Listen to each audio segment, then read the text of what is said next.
찬양의 제목처럼 정말 행복한 시간들 되셨으면 좋겠습니다. 프랑스 격언에 이런 말이 있습니다. 책은 절대 배신하지 않는 친구이다. 사람은 뭐 배신할 수도 있고 배신 안 할 수도 있는데요. 책은 배신할 일이 별로 없겠죠. 내가 생각한 제목과 내용이 다를 때는 뭐 그런 배신감이 느낄지 모르겠는데 책은 배신을 하지 않는 것 같습니다. 한 권의 책은 사람의 인생을 바꿀 만한 그런 힘이 있는 것이죠. 성공의 주교 중에 김성수 주교라는 분이 계십니다. 이분은 18살 때 폐병에 걸리게 돼요. 그리고 10년 동안 자리에 보존을 하게 됩니다.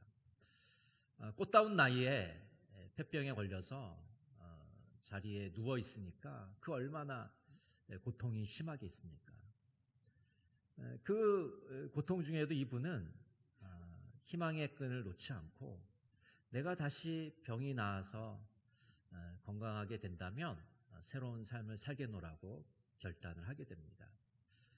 그래서 그는 이제 한 책을 만나게 되는데 그 책 속에서 고통을 삼키면 희망이 온다는 그 메시지를 붙잡게 돼요. 그리고 그는 10년 만에 병을 극복하게 되고 성공의 사제가 됩니다. 그 책 속에 이제 이용규 시인의 이런 말이 있습니다. 생명이 있는 한 희망은 있는 것이고 희망이 있는 한 그 희망을 향해 해야 할 분명한 일이 있다. 여러분, 생명이 있으면 희망이 있습니다. 또 희망이 있다면 해야 될 일이 있는 것이죠. 저도 김성수 이 주교처럼 아주 소중히 여기는 그런 책 한 권이 있습니다. 그 책은 영국의 소설가 A.J. 크론이 쓴 성체라는 책인데요. 이 책은 어떤 책이냐면 2차 세계대전의 그 와중에서 영국의 젊은이들이 그 배낭 속에, 군인들이죠, 그 전쟁의 와중 속에 이 배낭 속에 성경처럼 소중히 모셨던 그런 책입니다. 이 책은 보면 아주 이 거대하고 강력한 이 사회의 구조악과 싸우는 젊은 의사의 이야기입니다. 의료계가 굉장히 화려한 것 같지만 그 이면에 많은 이기심과 중상모략과 사기와 위선과 같은 마치 성체와 같은 그런 견고한 구조악과 싸워나가는 젊은 의사의 이야기를 다루고 있습니다. 우리말에 그런 말 있잖아요. 계란으로 바위치, 그런 말 있지 않습니까? 사실 계란으로는요 바위를 칠 수가 없어요. 쓸데없는 일입니다. 그러나 이 책에서 이 앤드류 맨슨이라는 주인공은 계란으로라도 바위를 좀 치겠다, 그런 그 결연한 용기를 우리들에게 보여주고 있습니다. 저는 이 책을 통해서 가장 어려운 시기에 힘과 용기를 얻었습니다. 이 좋은 책은요 사람에게 힘과 용기를 줍니다. 희망을 제공합니다. 그러나 아무리 좋은 책도 성경의 위대함을 따라갈 수가 없습니다. 미국의 대통령 존 애덤스는 이렇게 말합니다. 성경은 세계에서 가장 훌륭한 책이다. 거기에는 온 세계의 도서관보다 더 많은 내용이 담겨 있다. 가장 훌륭한 책, 전 세계 사람들이 가장 많이 읽는 책, 최고의 베스트셀러인 것이죠. 이 성경은 수많은 사람이 읽을 뿐만 아니라 읽는 사람의 삶을 변화시킵니다. 새로운 인생을 시작하게 만듭니다. 그것이 우리 성경의 위대함인 것입니다. 오늘 본문에 보면 요시야 왕의 종교개혁을 다루고 있습니다. 요시야 왕은 8살에 임금의 자리에 올라서 31년간 유다를 통치합니다. 그는 여호와 보시기에 정직히 행했다고 말하고 있습니다. 열왕기하 22장 2절에 보면 요시야가 여호와 보시기에 정직히 행하여 그의 조상 다윗의 모든 길로 행하고 좌우로 치우치지 아니하였더라. 여호와 보시기에 정직하게 행한 왕, 그리고 다윗의 길로 행한 왕이 바로 요시야 왕입니다. 요시야 왕은 종교개혁을 시작하면서 성전을 수리합니다. 이 성전이라는 곳은 여호와 신앙의 심장과 같은 곳이기 때문에 이곳을 수리하게 된 것이죠. 성전을 수리하다가 율법책을 발견하게 됩니다. 아마 이 율법책은 모세 오경이거나 아니면 신명기이거나 신명기의 일부로 추정이 됩니다. 요시야 왕은 이 율법책의 말씀을 듣고 자신의 옷을 찢습니다. 옷을 찢는다는 것은 슬픔과 회개를 상징하는 행동입니다. 요시야 왕은 율법책의 말씀대로 살지 못했음을 애통해하고 회개합니다. 요시야 왕은 이 율법책을 정말 소중하게 생각하는 것이죠. 우리 역시 하나님께서 우리에게 주신 이 성경을 소중하게 다루어야 합니다. 하나님 나라의 보물인 성경을 가슴에 품고 사랑해야 합니다. 기록된 말씀인 하나님의 말씀, 이 성경을 순종하기 위해서 노력해야 되는 것입니다. 하나님께서 우리 인생에게 이 성경이란 선물을 주신 것은 우리 인생 최대의 축복입니다. 그래서 그리스도인들은 한 권의 책의 사람이 되어야 합니다. 한번 따라해 보실까요? 한 권의 책의 사람이 되자. 말이 되게 어렵죠? 한 권의 책의 사람이 되자. 그냥 좀 쉽게 말하려면 한 책의 사람이 되자 이렇게 하면 되는데 왜 한 권의 책의 사람이 되자 이렇게 얘기했을까? 이것은 역사적 배경이 있어요. 우리 기독교 2000년 역사 속에서 성경을 강조하면서 성경 말씀을 듣고 순종하며 성경 말씀을 중요하게 생각하는 사람들을 한 권의 책의 사람이라고 불렀습니다. 그래서 이게 이제 전통으로 내려와서 우리가 성경의 사람을 강조할 때 한 권의 책의 사람이라고 부르는 것입니다. 조금 한국말로는 조금 이상한데 오랫동안 전통적으로 내려오는 그런 말인 것이죠. 성경은 그리스도인들의 삶의 표준입니다. 인생의 지침서입니다. 어디서부터 우리가 와서 어디로 가야 할지를 보여주는 책입니다. 우리가 어떻게 살아가야 할지를 보여주는 책이 바로 성경인 것입니다. 우리 시편 119편 105절 같이 한번 읽어볼까요? 주의 말씀은 내 발의 등이요 내 길의 빛이니이다. 어두운 밤을 비추는 등대의 빛처럼 하나님의 말씀인 성경은 우리의 인생의 길을 밝혀줍니다. 그래서 우리는 그 성경 말씀을 따라가게 되면 헤매지 않고 인생의 미로에서 헤어나올 수가 있는 것입니다. 헨리 비천이 이렇게 말합니다. 성경은 당신이라는 배가 바다에 가라앉지 않고 암초와 장애물을 피해 항구에 안전히 도착하게 하는 하나님의 항해도다. 성경은 우리 인생의 항해도다라고 말합니다. 이 항해도에는 수많은 암초와 위험 지역이 표시되어 있습니다. 배가 운행을 할 때 만약 암초가 어디 있는지 위험한 지역이 어디 있는지 알지 못하면 위험에 처하게 될 겁니다. 그러나 성경이란 이 항해도가 있기 때문에 우리는 인생이란 항해를 우리는 안전하게 해나갈 수가 있는 것이죠.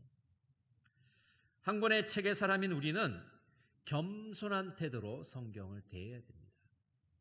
느헤미야 8장 5절 6절에 보면 이런 말씀이 있습니다. 에스라가 모든 백성 위에 서서 그들 목전에 책을 펴니 책을 펼 때 모든 백성이 일어서니라. 에스라가 위대하신 하나님 여호와를 송축하며 모든 백성이 손을 들고 아멘 아멘 하고 응답하고 몸을 굽혀 얼굴을 땅에 대고 여호와께 경배하니라.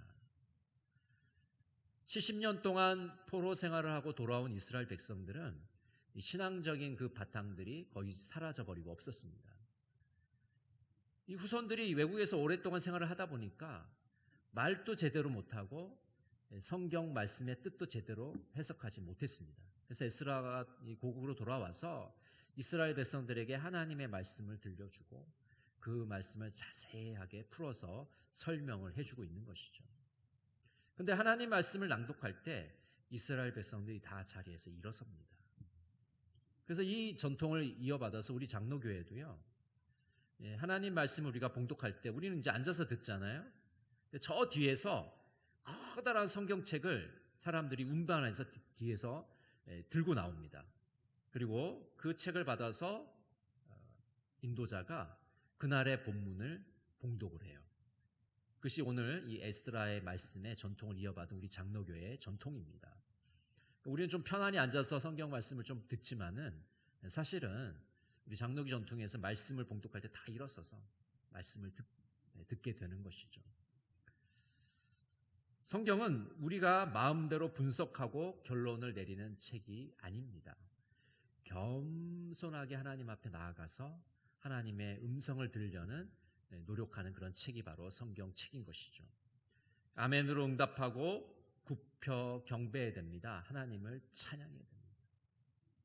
겸손하게 하나님의 음성을 들으려고 우리는 노력해야 되는 것이죠. 그리고 그 속에서 하나님의 뜻을 발견해야 합니다.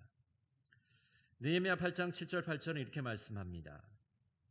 예수아와 바니와 세레바와 야민과 아굽과 사부대와 호디아와 마야세야와 그리다와 아사랴와 요사박과 하난과 블레아와 네위 사람들은 백성이 제자리에 서 있는 동안 그들에게 율법을 깨닫게 하였는데 하나님의 율법책을 낭독하고 그 뜻을 해석하여 백성의 그 낭독하는 것을 다 깨닫게 하니. 겸손한 태도로 하나님의 말씀을 듣고 하나님의 말씀을 배웁니다.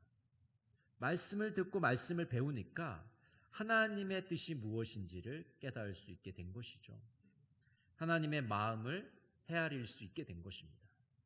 하나님의 말씀을 듣고 하나님의 말씀의 뜻을 깨닫게 되면 그 다음에 우리는 그것을 삶 속에서 실천하며 살아가야 됩니다. 윌리엄 윌버포스는 이렇게 말합니다. 우리가 하나님의 말씀으로 해야 할 네 가지 일이 있다. 그것을 하나님의 말씀으로 인정하고 그것을 우리 마음과 정신에 새기며 그것에 복종하고 그것을 세상에 전달하는 것이다. 하나님의 말씀으로 우리가 네 가지 일을 해야 된다고 하죠. 먼저 하나님의 말씀으로 인정해야 된다. 이거 사람의 말이 아니라 인간의 말이 아니라 하나님의 말씀으로 인정해야 됩니다. 그것을 우리의 마음속에 새겨야 됩니다. 우리의 정신에 새기고 우리의 마음에 새기는 일이 필요하다. 그 다음 그것에 복종해야 된다. 하나님의 말씀은요, 우리가 그것을 가지고 논쟁을 삼거나 토론을 하는 그런 대상이 아니에요. 복종해야 될 대상입니다. 말씀에 순종해야 될 대상입니다. 그리고 마지막에 세상에 전달해야 됩니다. 하나님이 얼마나 우리를 사랑하시는지, 예수님이 이 세상에 오셔서 우리를 위해서 어떤 일을 하셨는지 세상 사람들에게 복음을 전해야 됩니다. 하나님의 사랑을 증거해야 됩니다. 우리 한 사람 한 사람이 그리스도인의 증인된 삶을 살아가야 되는 것입니다.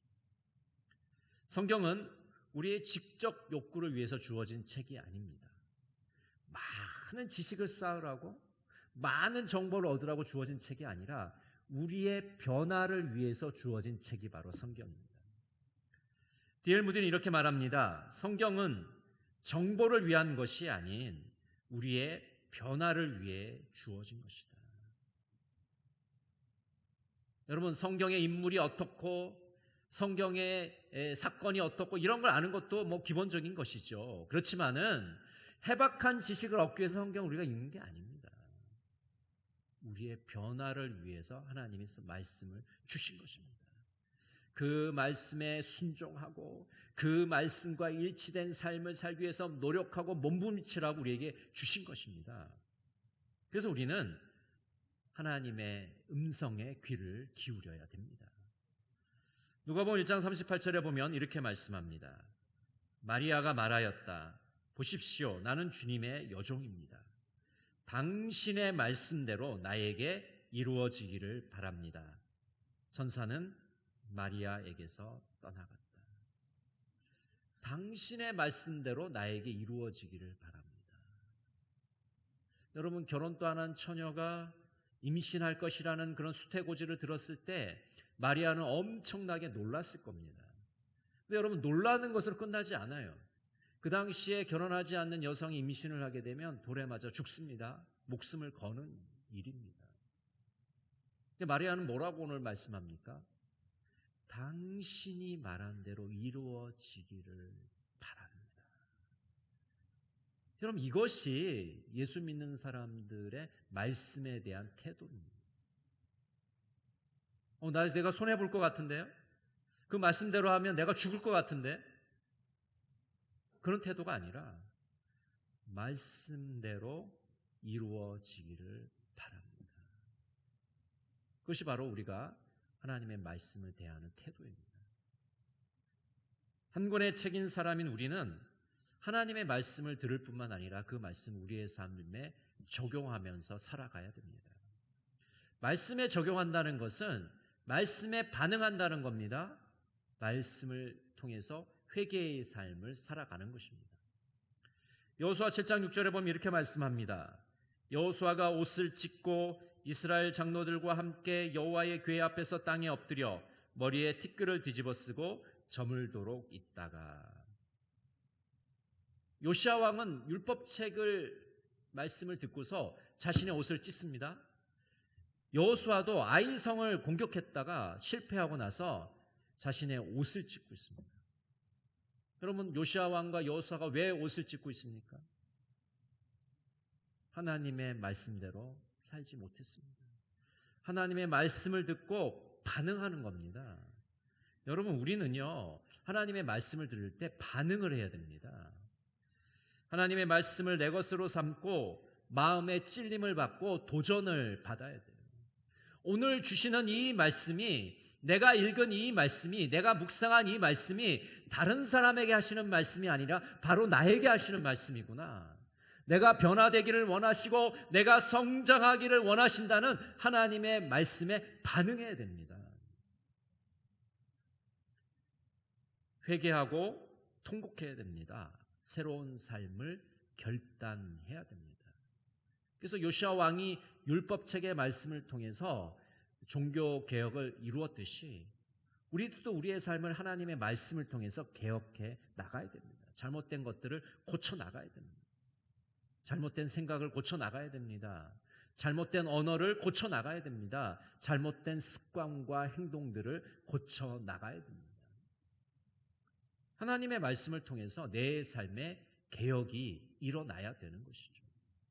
여러분, 언제까지만 교회 마당을 밟으시겠습니까? 여러분, 성경책 가지고 왔다 갔다 하는 것으로 우리의 삶에 변화 일어나지 않습니다.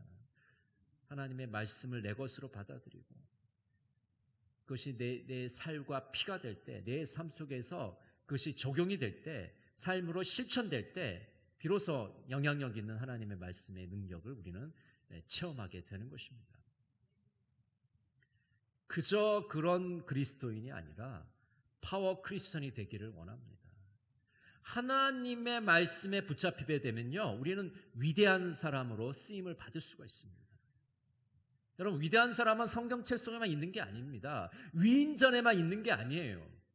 위대한 사람은 바로 우리 한 사람 한 사람이 하나님 말씀에 굴복하고 순종하고 하나님 말씀에 찔림을 받고 도전을 받으면 그 하나님의 약속을 붙잡으면 위대한 사람으로 쓰임을 받게 됩니다. 내 자신이 위대한 사람이 될 수가 있습니다. 이것을 꿈꾸시기 바랍니다. 아유, 목사님, 그냥 적게 먹고요, 적게 싸고 그냥 죽을게요. 위대한 사람 되기 싫어요. 그거 아주 귀찮고 불편한 일입니다. 왜 그런 일을 해요? 욕먹는 일을. 그냥 짧게 살다가, 그냥 조용하게 살다가 그냥 천국행 티켓만 얻어가지고 천국 가고 싶습니다. 하나님이 그런 삶을 위해서 우리를 부르신 게 아닙니다. 자기의 외아들까지 십자가에 못 박혀 죽게 하기 위해서, 그렇게 우리가 값싼 은혜를 얻기 위해서 우리가 하나님의 부르심을 받은 겁니까? 그의 외아들을 죽이신 겁니까? 아니에요. 예수 그리스도의 그 목숨값이 그거밖에 안 돼요? 아니잖아요. 우리 한 사람 한 사람을 말씀으로 변화시켜서 이 어두운 세상을 밝게 만들고 정말 세상을 아름답게 하는 일에 저희들을 도구로 사용하시기 위해서 우리를 부르신 겁니다. 위대한 목표를 가지시기 바랍니다. 위대한 사람이 되어야 돼요. 우리 동강교회가 위대한 교회가 될 뿐만 아니라 우리 한 사람 한 사람이 위대한 사람이 돼야 됩니다. 그죠? 예배나 겨우겨우 드리고 죽을 때 천국 가겠습니다. 그러려고 우리를 부르신 게 절대로 아니라니까요. 위대한 사명이 우리에게 주어진 줄로 믿습니다. 하나님의 약속의 말씀을 붙잡으시고 말씀의 사람이 되셔서 위대한 하나님의 역사를 이루어가시는 우리 동강의 모든 성도들이 되시기를 바랍니다. 저는 학생 시절에 아주 신기한 체험을 한 적이 있어요.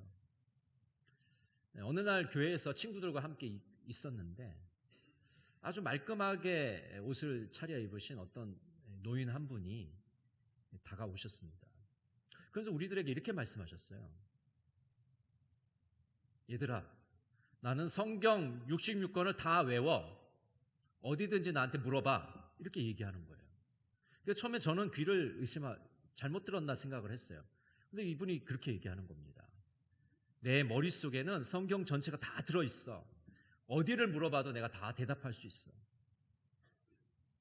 너무 학생 때니까 너무 흥미롭잖아요. 진짠가? 그래서 창세기부터 계시록까지 친구들이 다 넘기면서 몇 장 몇 절 얘기해 보세요. 몇 장 몇 절 얘기해 보세요. 그런데 정말 성경책을 보고 읽듯이 이분이 정확하게 줄줄줄줄 다 얘기하는 거예요. 깜짝 놀랐습니다. 그러니까 이거는 외운다기보다는 그분 말씀대로 정말 성경이 여기 머릿속에 들어있는 것 같더라고요. 내장되어 있는 것 같더라고요. 어느 구절을 얘기해도 다 대답하는 거예요. 정말 놀랐습니다. 아니, 이런 사람이 있어? 이런 은사가 있어? 이런 선물이 있어? 그분이 그렇게 얘기하는 거예요. 자기가 이렇게 놀라운 은혜를 받았기 때문에 여러 교회를 다니면서 내가 지금 자랑하고 있다. 근데 저는 이런 생각이 순간적으로 들었습니다. 그분을 보면서. 성경 전체가 머릿속에 들어있는 그런 은혜가 저 사람이 과연 도움이 됐을까? 그분은 그런 엄청난 은혜를 받았는데 그것을 하나님의 일을 하는데 쓰지를 않고 이 교회 저 교회 평생도록 돌아다니면서 자랑만 하다 끝나는 겁니다. 불쌍한 인생이에요. 우리는 성경 전체를 다 외우지 못해요. 우리 머릿속에 성경 전체가 들어있지도 않습니다. 근데 중요한 것은 하나님 말씀대로 사는 거 아니겠어요? 하나님이 우리에게 주신 그 사명대로 살아가는 것 아니겠습니까? 내게 왜 이런 능력 주신 겁니까? 왜 이런 은사 주신 겁니까? 내게 왜 이런 물질 주셨습니까? 왜 시간과 몸 주셨습니까? 자랑을 하고요? 하나님께서 주신 그 사명, 그거 감당해야 되지 않겠습니까? 이재철 목사님은 말씀으로 사는 삶이라는 제목의 기도문을 이렇게 적고 있습니다. 이제부터 말씀을 위한 투자의 사람이 되기를 간구합니다. 약속의 사람이 되기를 원합니다. 반복의 사람이 되기를 소망합니다. 말씀의 사람으로 살아가기 위해 중단 없는 가치 혁신을 이루어갈 것을 결단합니다. 이 시간 이후로 말씀 안에서 나를 스쳐 지나가는 1초 1초를 영혼으로 건져 올리는 영혼의 낚시꾼이 되게 하여 주십시오. 그리하여 주님의 말씀대로 산 나의 삶 전체가 하나님께 들고 갈 가장 향기로운 재물, 가장 보배로운 소유가 되게 해 주십시오. 영혼의 낚시꾼이 되게 해 주십시오. 우리는 영혼의 낚시꾼으로 불림을 받은 사람들입니다. 말씀을 통해서 우리 인생의 보물들 다 건져내야 되지 않겠습니까? 그 소중한 보배를 가지고 하나님 나라에 가야 되지 않겠습니까? 한 권의 책의 사람이 되어야 됩니다. 성경의 사람이 되어야 합니다. 겸손하게 하나님의 음성을 듣고 그 뜻을 깨달아 우리의 삶에 실천하며 살아가야 됩니다. 한 귀로 듣고 한 귀로 흘려버리는 사람이 아니라 말씀이 진정으로 우리의 삶을 변화시켜야 됩니다. 그 변화의 역사에 동참하시길 바랍니다. 이번 한 주간 한 권의 책의 사람이 되어서 하나님께 영광 돌리시는 우리 동강의 모든 성도들이 되시기를 간절히 바랍니다. 기도하겠습니다. 사랑의 하나님, 좋은 책은 사람의 일생을 바꾼다고 합니다. 우리에게 최고의 책, 구원의 책을 주심을 감사드립니다. 한 권의 책의 사람이 되어 변화를 경험하게 하여 주시옵소서. 영적으로 더욱 성장하며 성숙하게 하여 주시옵소서. 예수님의 이름으로 기도드립니다. 아멘.